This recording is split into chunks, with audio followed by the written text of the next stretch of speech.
Olá, seja bem-vinda. É um prazer recebê-la aqui no nosso PodPrev e é um prazer fazer parte desse projeto tão bacana promovido pela Comissão de Estudos em Atuação em Direito Previdenciário. E hoje nós temos a honra em receber não só essa advogada, que também é mãe de 2 filhas, gestora do seu próprio escritório e atua na área há mais de 16 anos. Nós temos a honra em tê-la como nossa presidente. Eita, não ficou muito bom. Faz só o seguinte, no início você olha pra lá, isso, e você fala com o pessoal, porque deu a entender que você tava no início falando com ela, né? Eu fiquei... Mas assim, mas eu acho que eu acho que é melhor você começar assim. Hoje estamos aqui recebendo a convidada e começa a falar. Porque você falar bem-vinda pra mim, eu fico na obrigação de lhe responder. Entendeu? Eu falo no final, seja bem-vinda. No final você pode botar Você pode começar lá, pessoal. Estamos começando mais um episódio do PodPrevcast. Isso. Aí, E no final, tá.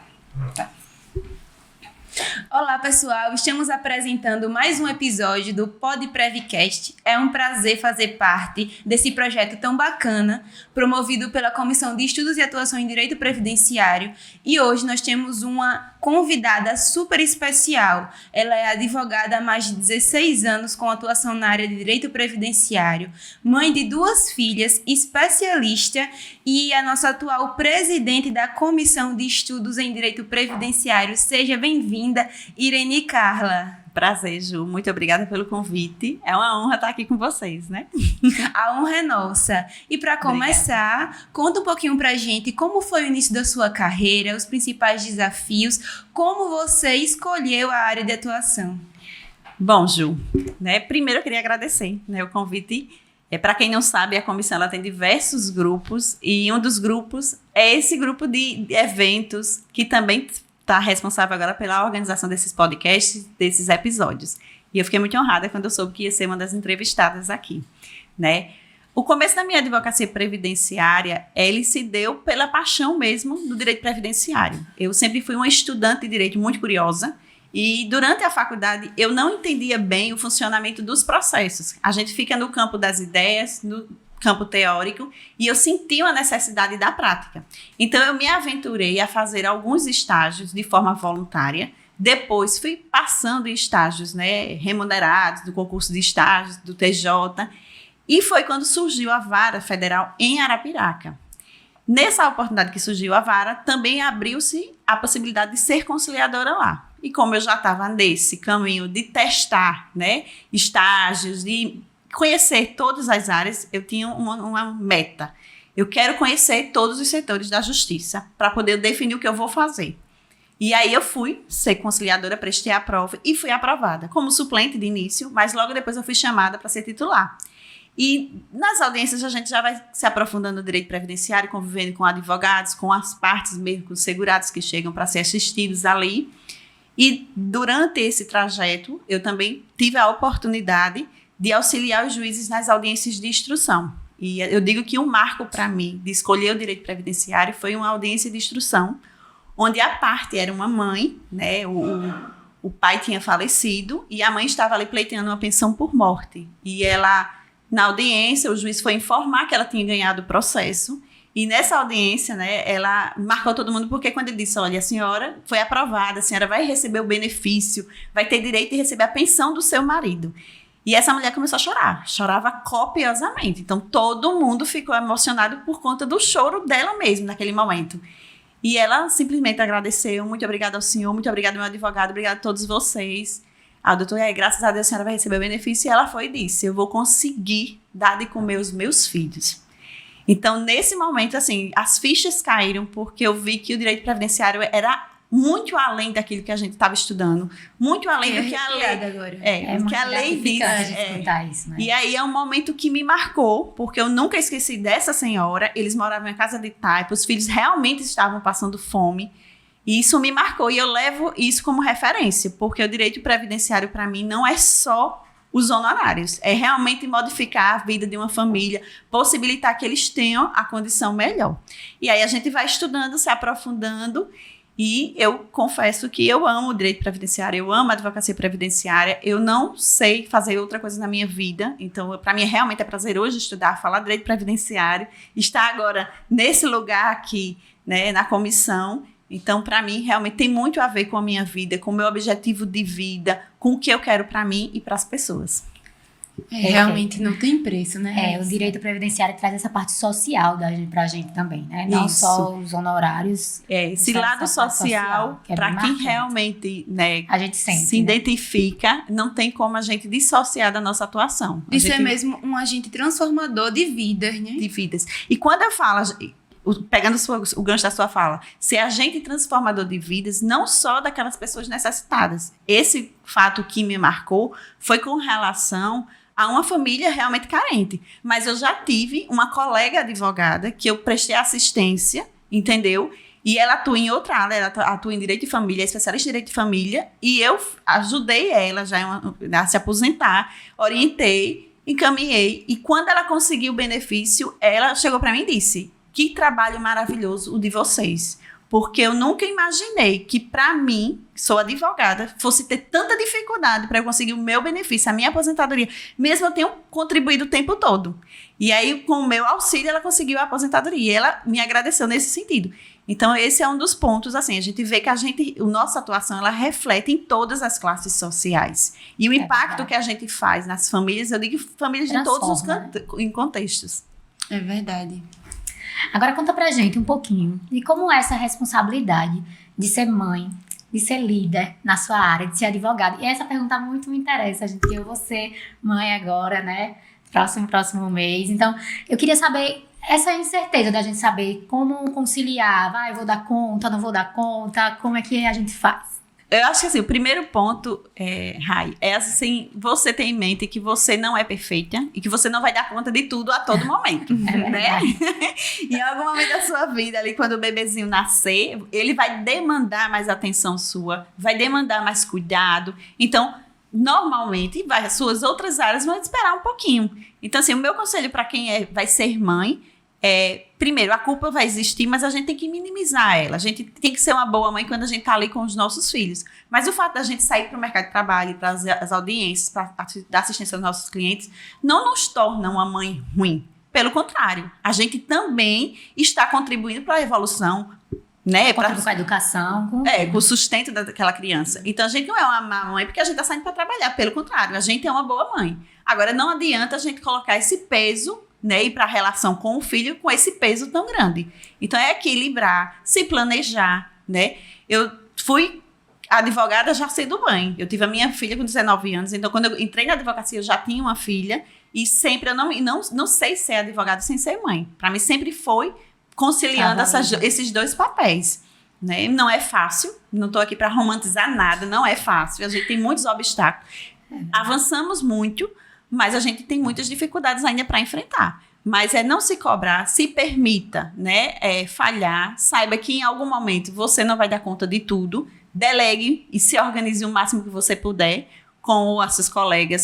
com a rede de apoio, com a rede de apoio, pedindo ajuda, alguém para fazer audiência no momento que você não puder, entendeu? Mas assim, é uma realização, né? Não existe. Os filhos pra gente são combustíveis, é o que nos motiva, é o que faz a gente ir em busca realmente da nossa realização profissional.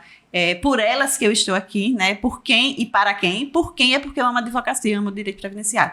Mas e para quem? Para as minhas filhas, né? Eu quero realmente ser uma boa pessoa, uma boa profissional. Eu quero que os meus clientes me vejam como essa pessoa responsável, que eu estou ali buscando sempre me melhorar como pessoa. Então, assim, eu acho que são pontos que vêm agregar e somar e faz a gente se realizar. No final das contas, vale tudo a pena, né? E a sua experiência enquanto mãe? Trouxe algum respaldo, algum modus operandi na advocacia? Olha, é como eu disse, é um combustível. Então, assim, a advocacia, ela é uma atividade difícil, né? A gente vê muitos advogados aí, mas só quem é pai, só quem é mãe, sabe os percalços que a gente passa na advocacia, né? E como eu já falei, eu sempre fui advogada. Eu nunca tive um emprego público, eu nunca fui carteira assinada. Depois que eu tirei a minha OAB, eu fui advogada até hoje, eu sou advogada. E eu vivo e sustento as minhas filhas dos meus honorários. não existe outra renda, né? E eu sinto muito na pele, já senti e sinto na pele as dores da maioria dos advogados, porque a gente sabe que a grande maioria dos advogados são advogados que estão começando, são advogados que estão enfrentando os seus obstáculos agora. E nesse período de final de ano é um período para mim especialmente difícil, assim, porque eu já passei por muitos problemas de final de ano, de realmente querer receber um alvará, de esperar um RPV e não ser paga, e você ter conta para pagar, e você ter escola do seu filho para quitar, matrícula para fazer, e nesses momentos de final de ano que a gente vê uma resistência dos juízes em dar os alvarás, em assinar os alvarás, que a gente vê ali, é frustrante para o advogado ele superar isso, né? Então, assim, o advogado ele tem que ser muito bem organizado, ele tem que ter uma cabeça muito boa. Eu estava falando para vocês, né, que até o mês de outubro eu já me planejava financeiramente para fazer a matrícula das minhas filhas, para comprar livro, porque eu não queria ficar dependendo, chegar dezembro e janeiro, e eu não conseguia aquele dinheiro para fazer a matrícula, porque um juiz não assinou um alvará, né? E tem situações que a gente passa no judiciário que a gente não entende. A gente pensa que o juiz realmente está, meu Deus, ele não sabe, ele não percebe que isso aqui é o meu sustento, que é com aquilo ali que eu vou levar o alimento para a mesa dos meus filhos, ele não percebe. Então, muitas vezes eu tinha essa percepção, né?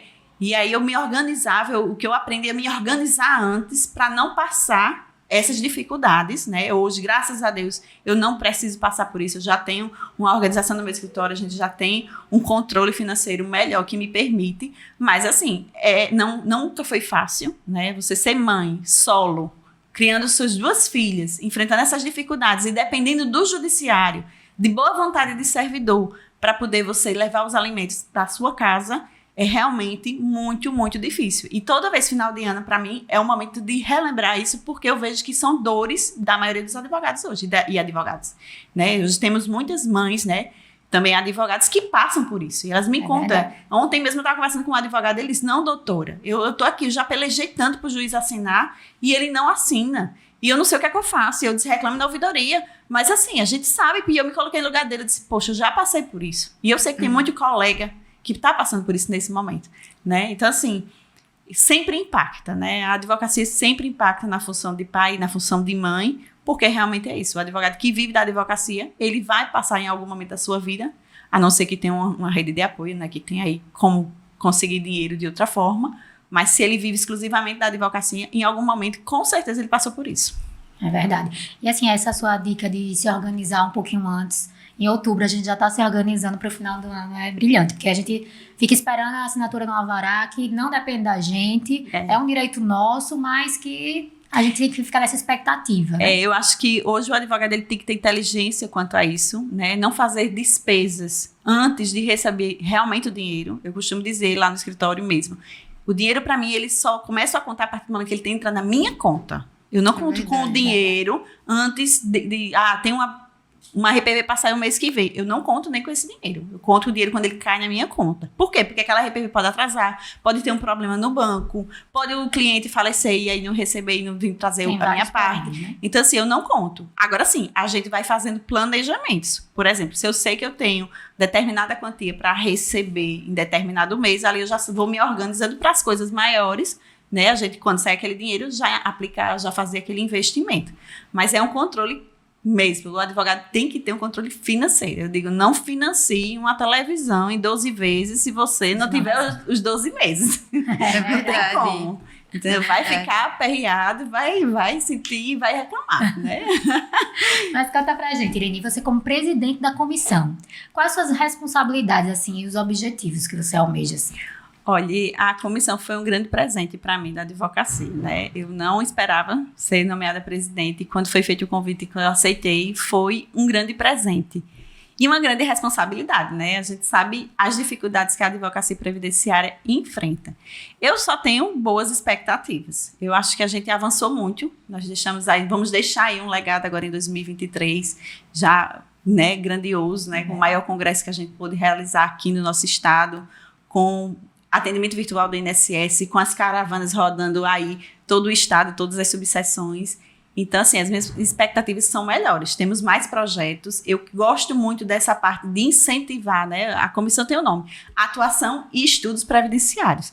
Então, a gente atua junto dos órgãos, das entidades, para proporcionar ao advogado previdenciarista uma melhor forma dele trabalhar, que é que as instituições cumpram o seu papel, para que o advogado consiga dar a melhor assistência para os seus clientes, para que o advogado seja respeitado, seja valorizado. Então, essa é a parte de atuação, né? E a gente tem conseguido fazer, a gente tem um diálogo muito franco, transparente e aberto com as instituições, com o INSS, com a Justiça Federal, com as entidades aí dos RPPS. Então, esse diálogo ele é cada vez mais forte, cada vez mais transparente. É um diálogo propositivo, a gente não chega numa reunião só para cobrar, a gente fala quais são as queixas da advocacia, mas também já leva sugestões, porque é o nosso papel também, já se coloca à disposição ali para que a gente possa, né, auxiliar de alguma forma, com palestra, com orientação, levando algum estudo. Então, essa atuação da comissão, ela é permanente.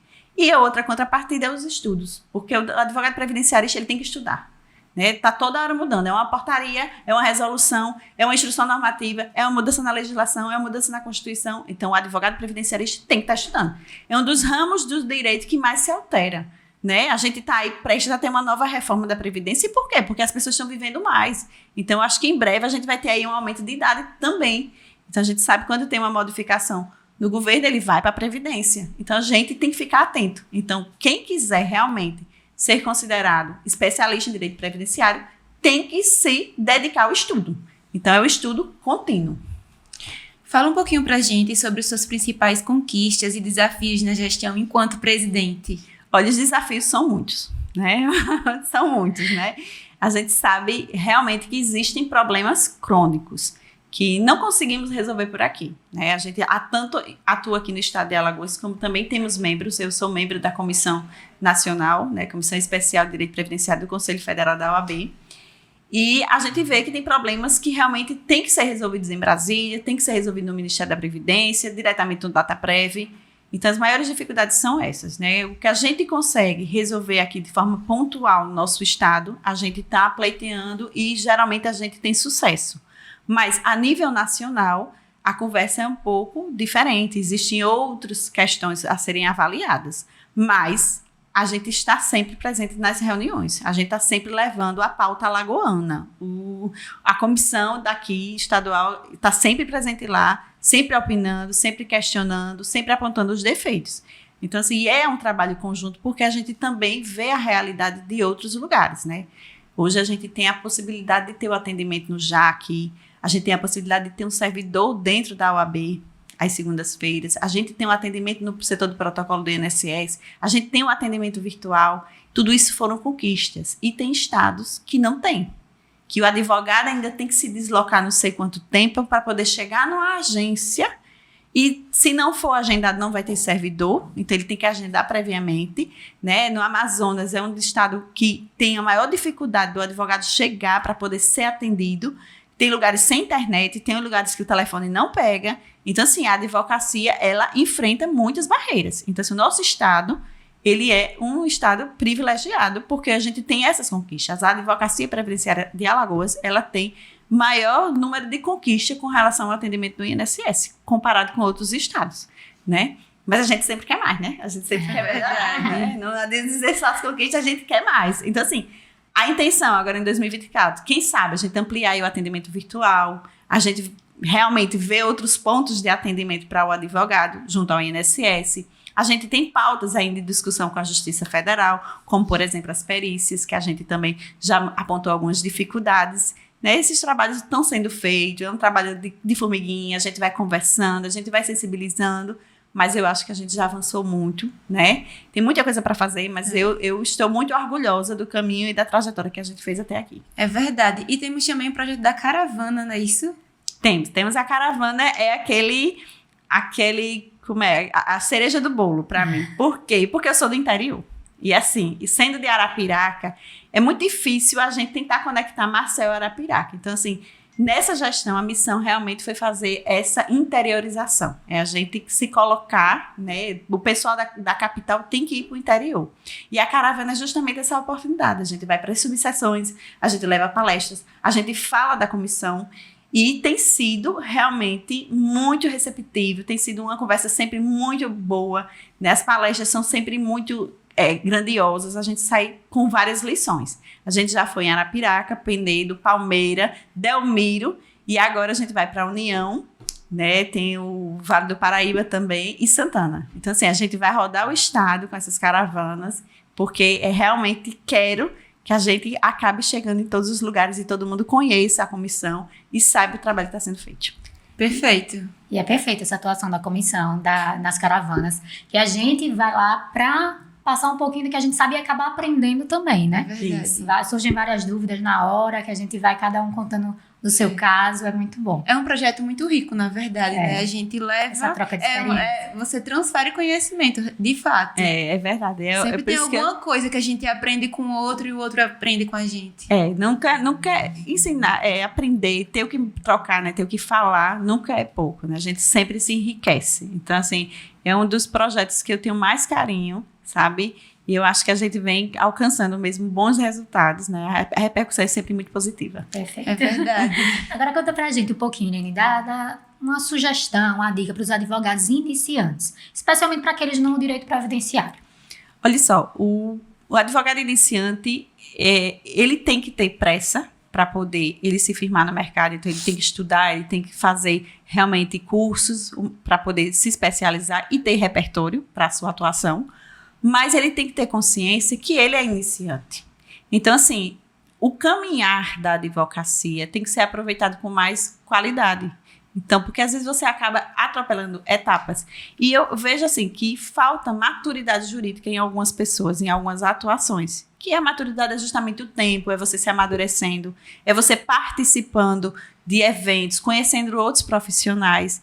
Se um advogado iniciante, ele tem que realmente se inserir, ele tem que sair do escritório, ele tem que conhecer, ele tem que participar dos movimentos da OAB, tem que vir para cursos, para palestras, mesmo que não seja da área que ele atua ou que ele pretende atuar, entendeu? Porque de toda palestra que a gente vai, a gente alcança e aprende alguma coisa. Então, assim, você vem para uma palestra de constitucional, direito previdenciário também está na Constituição. Você vai para uma palestra de direito administrativo, direito previdenciário também tem algo do direito administrativo. Então, assim, ele não pode ser preguiçoso, ele não pode só pensar como vou ganhar dinheiro, porque, assim, o dinheiro é consequência do nosso trabalho. É bom, eu gosto de dinheiro, eu quero muito dinheiro e eu desejo muito dinheiro para todo mundo. Só que é consequência do nosso trabalho. E primeiro você tem que trabalhar para depois você receber. Exato. E para você trabalhar, para os clientes lhe procurarem, você tem que se posicionar como um advogado. E você só aprende a se posicionar como advogado convivendo com advogados. Então, assim, é uma sequência de ações sua que vai tornar você um profissional melhor. Então, quando eu disse lá no início que eu tinha curiosidade, que eu me propus ir para estágios voluntários, foi justamente porque eu queria já estar nesse ambiente. Falar como essas pessoas, me portar como essas pessoas se portam, usar as vestimentas que essas pessoas vestem. O famoso networking. Fazer o network, mas assim, observar, aprender negociação, aprender oratória. São situações, são cursos que vão enriquecer ainda mais o seu repertório, vão lhe tornar um profissional melhor. Então, assim, o jovem advogado ele tem que ter essa visão ampla, ele não pode ficar somente restrito, entendeu? Eu sei que é difícil, não estou aqui, como eu disse, para romantizar a advocacia. A advocacia é difícil, mas ela é gratificante. Você sendo um bom profissional, você agindo com ética, é impossível você não ganhar dinheiro. Entendeu? Não sei se você vai conseguir ser milionário, mas se você vai ganhar dinheiro, que você vai trabalhar, que o seu serviço vai ser reconhecido, né? Então, assim, acho que o advogado iniciante ele tem que ampliar essa visão dele e entender que é isso que vai ser o diferencial dele amanhã, né? A gente tem coisas, hoje a gente tem a informática, aí a inteligência artificial, então as demandas humanas, né, as qualidades humanas, elas vão ser mais exigidas. Porque uma petição vai ser simples você fazer, né? Você bota ali no ChatGPT, já aparece a petição, né? Lógico, a gente tem que corrigir. Mas eu quero dizer assim, mas o seu atendimento com o cliente, o seu olho no olho, o seu ouvir ativamente aquele cliente vai ser o diferencial. Já está sendo o diferencial no mercado de trabalho. Hoje o cliente, ele vai no escritório, se ele não conversar com o advogado dele, é só a secretária, ele já sai aborrecido. Ele já diz que não gosta daquilo ali porque ele já sai aborrecido e vai para outro escritório. Então, assim, é uma realidade. E o diferencial hoje é uma advocacia humanizada. Esse atendimento mais humanizado do Exatamente. Exato. Então, assim, a gente tem, por um lado, o avanço aí do robô, Mas, por outro lado, as qualidades humanas, elas vão se ressaltar ainda mais. Então, E não podem ser esquecidas. não podem ser esquecidas. E devemos aplicar sempre. Falando um pouquinho sobre tecnologia e futuro, como é que você vê o direito previdenciário daqui a 10 anos, por exemplo? Olha, eu vejo ele só crescendo, né? O direito previdenciário, ele vai mudando constantemente. Então, a gente vejo um grande campo de atuação, mas eu costumo dizer que a gente vive ondas na advocacia. Teve a onda do direito do trabalho, né, lá atrás, onde o direito do trabalho explodiu. Numa época, o direito previdenciário, ele era mal visto, entendeu? Os advogados não queriam atuar com direito previdenciário, que achava, né, que não era um campo que ia ter crescimento. E hoje a onda é a onda do previdenciário. Só que essa onda, a gente está escalando ela. Ela pode vir a cair. E ela caindo, só vai ficar no mercado aquele advogado que se preparou para o mercado. Porque apostou em outras características dele, em outras situações para poder ele evoluir. Então, o advogado que estuda, que sabe a parte técnica e que investiu na parte humanizada, eu acredito que vai ser o diferencial amanhã. Então, assim, eu vejo com muita perspectiva boa para quem está se preparando para essa onda, entendeu? Porque aí a gente sabe que o número de agricultores hoje realmente vai diminuindo. Os contribuintes individuais, os segurados, né, empregados, essas pessoas, elas exigem um profissional mais capacitado. O servidor público, ele exige um advogado que realmente conheça da matéria. Então, não estamos falando de uma advocacia previdenciária superficial, a gente está falando de uma advocacia previdenciária profunda, que vai exigir daquele profissional outros requisitos. Então, tem que investir aí, que quiser se manter no direito previdenciário. Pra gente finalizar aqui, qual livro você indicaria? Qual filme ou uma série pra gente... Olha só, eu tô terminando um livro. Eu comecei o livro, mas eu pretendo terminar ele agora, no recesso, que é Se Apaixone pelo Problema, Não pela Solução. É Yuri Levine, ele é de um dos fundadores do Waze. E só o título você já vê que tem tudo a ver com a advocacia, né? Se apaixone pelo problema, não pela solução. Por quê? Porque a advogada lida com problemas sempre. Somos especialistas em resolver problemas. Problemas tanto dos nossos clientes quanto da nossa família, de tudo. É verdade. Então, assim, esse livro, ele traz muitos insights que podem ser aplicados na advocacia, né? Ele mostra a visão dele quando ele viu aquela dificuldade de transitar, né, pelas ruas que não tinham mapeamento, e foi onde surgiu a ideia de criar o Waze. Então, é um livro que eu venho lendo e tenho adorado. É uma leitura gostosa, leve, mas, assim, tem muitos insights. Spoiler. Então, eu deixo aqui a dica para todo mundo, né? E, assim, eu acredito muito que, como eu falei no início, que a advocacia, ela é uma frasezinha da Michelle, né? Que ela diz que o sucesso se mede não pelo tanto de dinheiro que você ganha, mas pela marca que você deixa na vida das pessoas. É mais ou menos assim a frase dela, e eu acho que eu acredito realmente nisso, entendeu? Que o nosso sucesso, ele é medido pelo impacto que a gente causa na vida do outro. E eu vejo, assim, a advocacia previdenciária.